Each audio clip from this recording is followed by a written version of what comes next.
আসসালামু আলাইকুম, স্বাগত জানাচ্ছি RTV দুপুরের সংবাদে। পুরোটা সংবাদ জুড়ে আপনাদের সাথে রয়েছে আমি নুসরাত সুজানা। বাংলাদেশ কঠিন সময় পার করছে মন্তব্য করে প্রধান উপদেষ্টা ডক্টর মোহাম্মদ ইউনূস বলেন, অতীতের যে কোনো সময়ের চেয়ে ঐক্যবদ্ধ থাকতে হবে।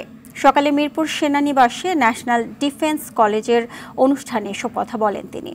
প্রধান উপদেষ্টা বলেন, জাতীয় বিপর্যয় থেকে শুরু করে জাতিসংঘ মিশনে শান্তিরক্ষী বাহিনীর ভূমিকা প্রশংসনীয়।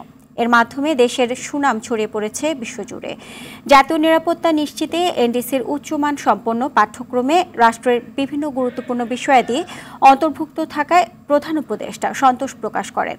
সফলতার সাথে কোর্স সম্পন্ন করার জন্য ন্যাশনাল ডিফেন্স কোর্স 2024 এবং আর্মড ফোর্সেস ওয়ার কোর্স 2024-এ অংশগ্রহণকারী সকলকে অভিনন্দন জানান তিনি। এবছর ন্যাশনাল ডিফেন্স কোর্স 2024-এ 95 জন কোর্স মেম্বার অংশগ্রহণ করেন, যার মধ্যে রয়েছেন বাংলাদেশ সশস্ত্র বাহিনীর 46 জন, বেসামরিক প্রশাসনের 16 জন এবং 18টি বন্ধু প্রতিম দেশের 33 জন সদস্য। আর 3 বাহিনী থেকে 55 জন course member armed forces war course 2024 সফলতার সাথে সম্পন্ন করেন। I wish that your year-long interaction in NDC has added great value to your understanding of the need for a collaborative approach in all our national problems. I also hope that the friends that you have made during this occasion shall enable you to have better. চলমান বিভিন্ন ইস্যুতে জাতীয় ঐক্য তৈরির লক্ষ্যে আজ রাজনৈতিক দলগুলোর সাথে বৈঠক করবেন প্রধান উপদেষ্টা অধ্যাপক ডক্টর মোহাম্মদ ইউনূস। মঙ্গলবার রাজধানীর ফরেন সার্ভিস একাডেমিতে এক সংবাদ সম্মেলনে প্রধান উপদেষ্টার প্রেস সচিব শফিকুল আলম এ তথ্য জানান। এর অংশ হিসেবে বিএনপির সঙ্গে বিকেল 4টায় প্রধান উপদেষ্টার বৈঠক হওয়ার কথা রয়েছে। রাষ্ট্রীয় অতিথি ভবন যমুনায় এই বৈঠক হবে। এছাড়া বৃহস্পতিবার বসবেন ধর্মীয় নেতাদের সাথে। এর আগে গতকাল মঙ্গলবার ছাত্র নেতাদের সঙ্গে বৈঠকে বসেছেন প্রধান উপদেষ্টা।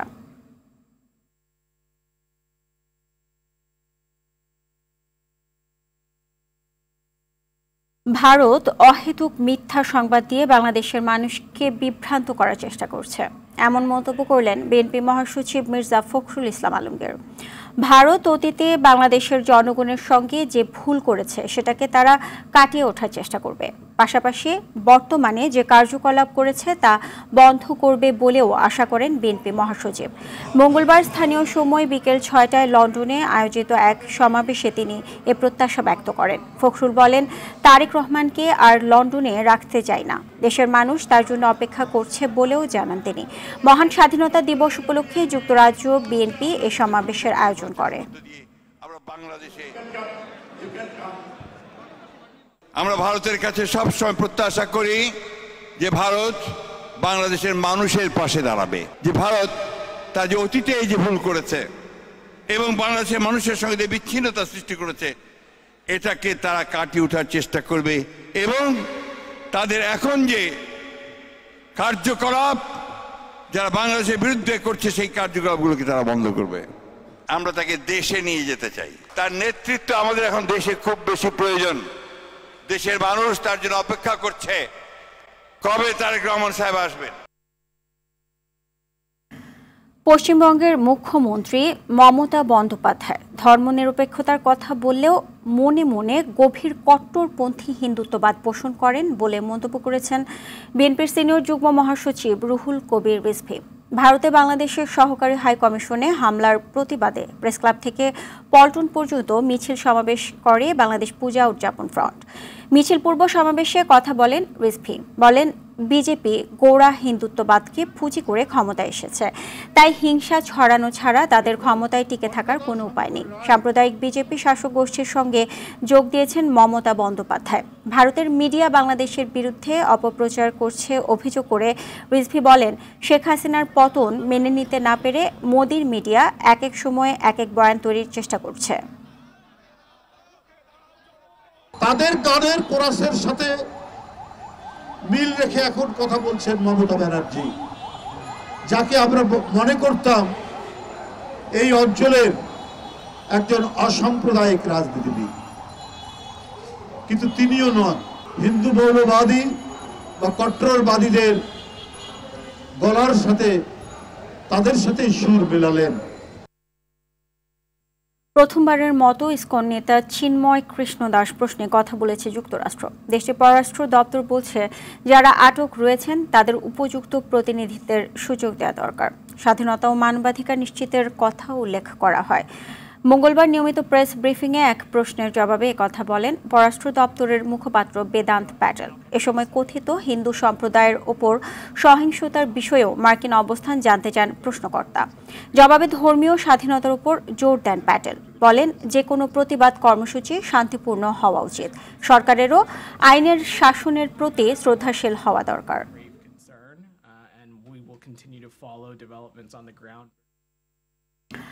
চট্টগ্রামে পুলিশের উপর হামলা ও কাজে বাধা দেওয়ার মামলায় গ্রেপ্তার 12 আসামির 6 দিনের রিমান্ড মঞ্জুর করেছে আদালত। সকাল 10:30টার দিকে চট্টগ্রামের অতিরিক্ত চিফ মেট্রোপলিটন ম্যাজিস্ট্রেট সরকার হাসান শাহরিয়ার শুনানি শেষে এই আদেশ দেন। এর আগে গত সোমবার পুলিশের ওপর হামলার আরেক মামলায় 8 আসামির 7 দিন করে রিমান্ড মঞ্জুর করা হয়। নগর পুলিশের অতিরিক্ত উপকমিশনার মফিজুর রহমান জানান, পুলিশের ওপর হামলার 2 মামলায় 12 আসামিকে জিজ্ঞাসাবাদ করতে কোতোয়ালি থানা পুলিশ 7 দিনের রিমান্ডের আবেদন করলে শুনানি শেষে আদালত 6 দিন করে মঞ্জুর করে। রাষ্ট্রদ্রোহ মামলায় গ্রেপ্তার সম্মিলিত সনাতনী জাগরণ জোটের মুখপাত্র চিন্ময় কৃষ্ণ দাসের জামিন নামঞ্জুর হওয়াকে কেন্দ্র করে গত 26 নভেম্বর আদালত প্রাঙ্গণে ব্যাপক সংঘর্ষের ঘটনা ঘটে। এ সময় আইনজীবী সাইফুল হত্যার ঘটনায় একটি এবং পুলিশের উপর হামলা ও কাজের বাধা দেওয়ার ঘটনায় আরও 4টি মামলা হয়।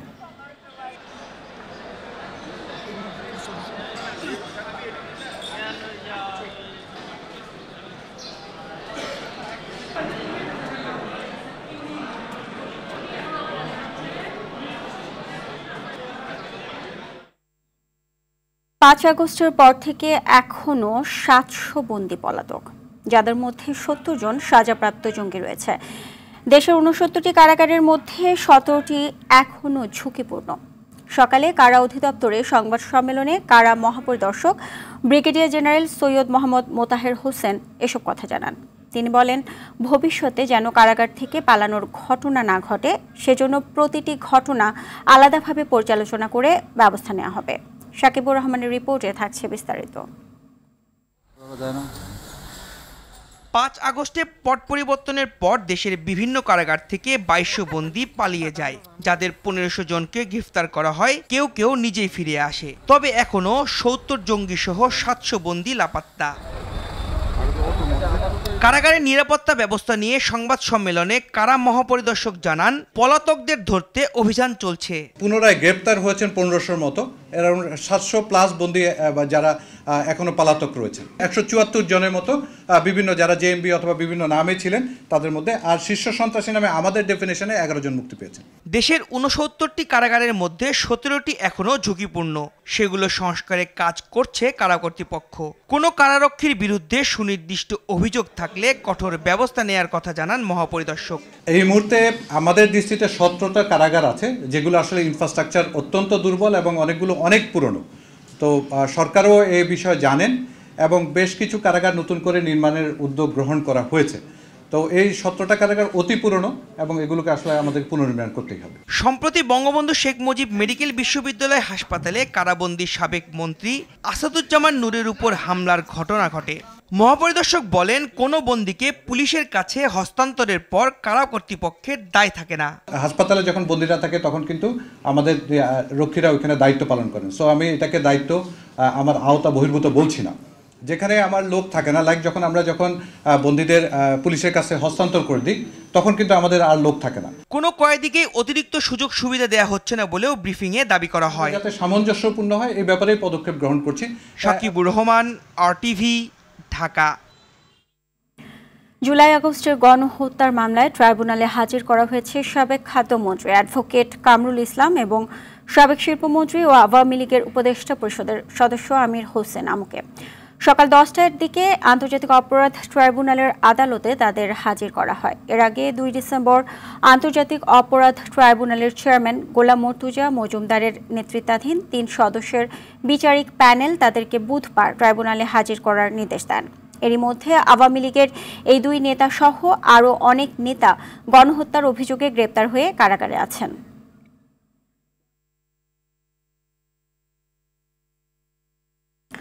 বৈষম্য বিরোধী ছাত্র আন্দোলনে ঢাকার বিভিন্ন থানায় হত্যা মামলায় সাবেক আইনমন্ত্রী আনিসুল হক, রাশেদ খান মেনন, হাসানুল হক ইনু, জুনায়েদ আহমেদ পলক সহ 10 জনকে নতুন করে গ্রেপ্তার দেখানো হয়েছে।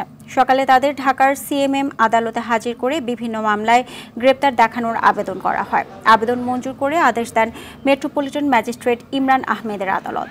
পল্টন থানার যুবদল নেতা শামীম হত্যা মামলায় মিরপুরের সাবেক কাউন্সিলর জামাল মোস্তফা ও ঢাকা মহানগর উত্তর মহিলা আওয়ামী লীগের সাংগঠনিক সম্পাদক রোকেয়া জামানকে 3 দিন করে রিমান্ড দেন আদালত। একাধিক হত্যা মামলায় সাবেক প্রধানমন্ত্রীর মুখ্য সচিব নজিবুর রহমান ও 2 পুলিশ সদস্যকে নতুন করে গ্রেপ্তার দেখানো হয়।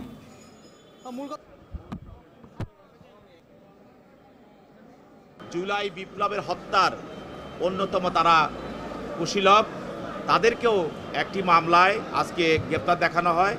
আপনারা জানেন আইসিটি মন্ত্রী জুনায়েদ আহমেদ পলক সারা দেশে ইন্টারনেট বন্ধ করে দিয়ে হত্যাযজ্ঞ চালিয়ে যাওয়ার জন্য সহায়তা করেছিল। সে জুনায়েদ আহমেদ পলক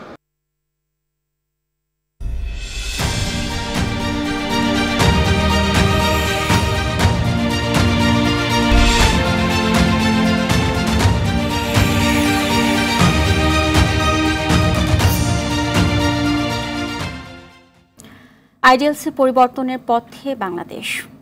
ঝড়, জলোচ্ছ্বাস সহ নানা প্রাকৃতিক দুর্যোগের সঙ্গে জড়িয়ে আছে উপকূলের মানুষ।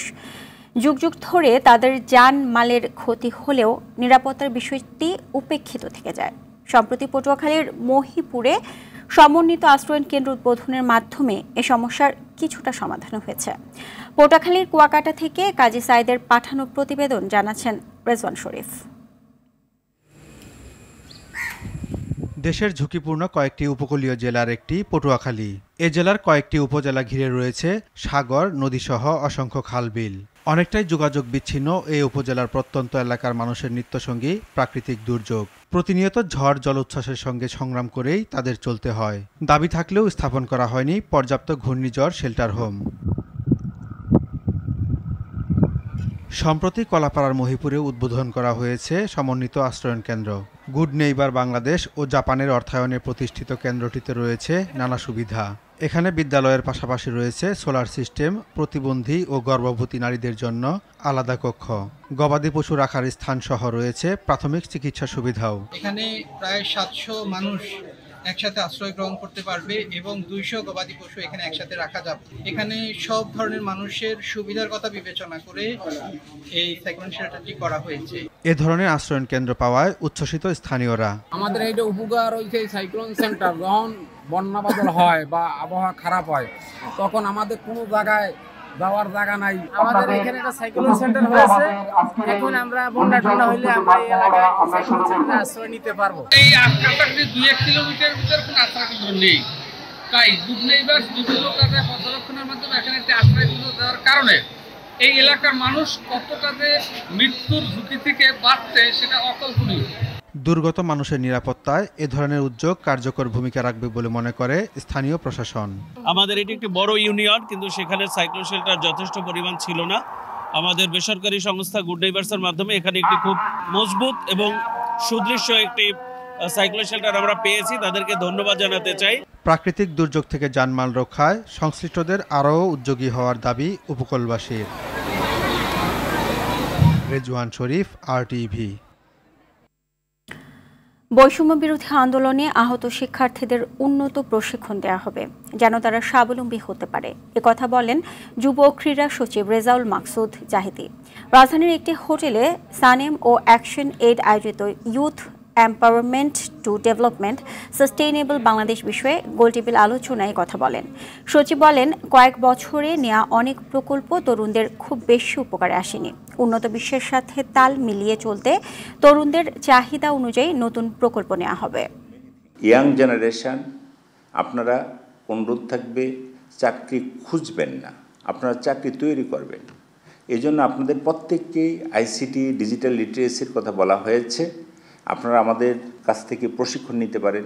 জুলাই আগস্টে যারা আহত হয়েছেন প্রায় 20,000 তরুণ তরুণী, যুবক, জনগণ, তাদের জন্য আমরা একটা প্রকল্প নিচ্ছি। 700 লস দেয়ার আই ভিশন, এটার জন্য প্রকল্প হবে। এখানে বিভিন্ন প্যারামিটারে আমরা চিন্তা করব, কার কি নিড দেখে আমরা স্কোপ নির্ধারণ করে প্রকল্পটা ডিফাইন করা হবে। আমরা হেলথ এবং সমাজ কল্যাণ মিনিস্ট্রির সঙ্গে কথা বলছি। বঙ্গবন্ধু শেখ মুজিব মেডিকেল বিশ্ববিদ্যালয়ের নাম পরিবর্তন ও ভারতীয় দালালদের দেশ থেকে বিতাড়িত করার দাবি জানিয়েছে বৈষম্য বিরোধী শিক্ষক, চিকিৎসক, কর্মকর্তা, নার্স ও কর্মচারী ঐক্য পরিষদ। সকালে বিএসএমএমইউ চত্বরে আগরতলায় বাংলাদেশের সহকারী হাই কমিশনারে হামলার প্রতিবাদে বিক্ষোভ কর্মসূচি থেকে এ দাবি করা হয়। বাংলাদেশের বিষয়ে ভারতের অবস্থান পরিষ্কার করার আলটিমেটাম দিয়ে সংগঠনটির নেতারা বলেন, ফ্যাসিস্ট হাসিনার পক্ষ নিলে বাংলাদেশের জনগণ ভারতের সব পণ্য বর্জন করতে বাধ্য হবে। বঙ্গবন্ধু শেখ মুজিব মেডিকেল বিশ্ববিদ্যালয়ের নাম পরিবর্তন করে জুলাই গণঅভ্যুত্থানে শহীদ কারো নাম দেওয়ার প্রস্তাব দেন তারা। পরে বিক্ষোভ মিছিল বের হয়।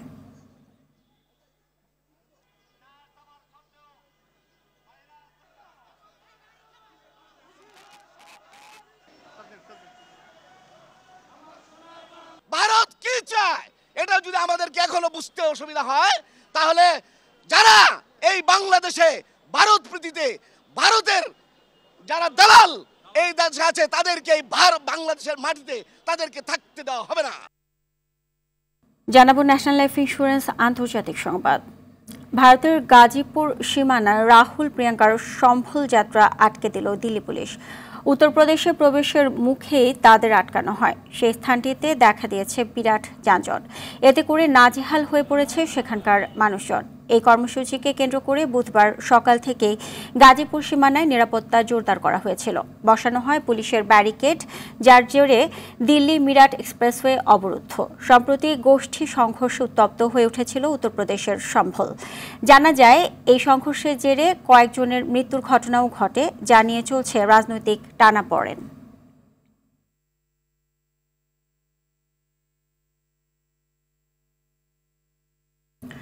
ভারতে এবার পাঞ্জাবের সাবেক উপমুখ্যমন্ত্রী সুখবীর সিং বাদলের ওপর হামলার ঘটনা ঘটেছে। বুধবার দেশটির অমৃতসরের স্বর্ণ মন্দিরে বাদলের ওপর গুলি চালায় এক দুর্বৃত্ত। তবে তার গায়ে গুলি লাগেনি। এ সময় আশপাশে থাকা জনতা তাকে ধরে ফেলে। ভারতীয় সংবাদ মাধ্যম বলছে, ধর্মীয় শাস্তির কারণে স্বর্ণ মন্দিরের বাইরে পাহারা দেওয়ার কাজ করছিলেন সুখবীর। হঠাৎ সেখানে হামলা চালায় এক দুর্বৃত্ত। হামলাকারীর নাম নারায়ণ সিং চৌরা। তিনি বাব্বর খালসা ইন্টারন্যাশনালের সাবেক সন্ত্রাসী।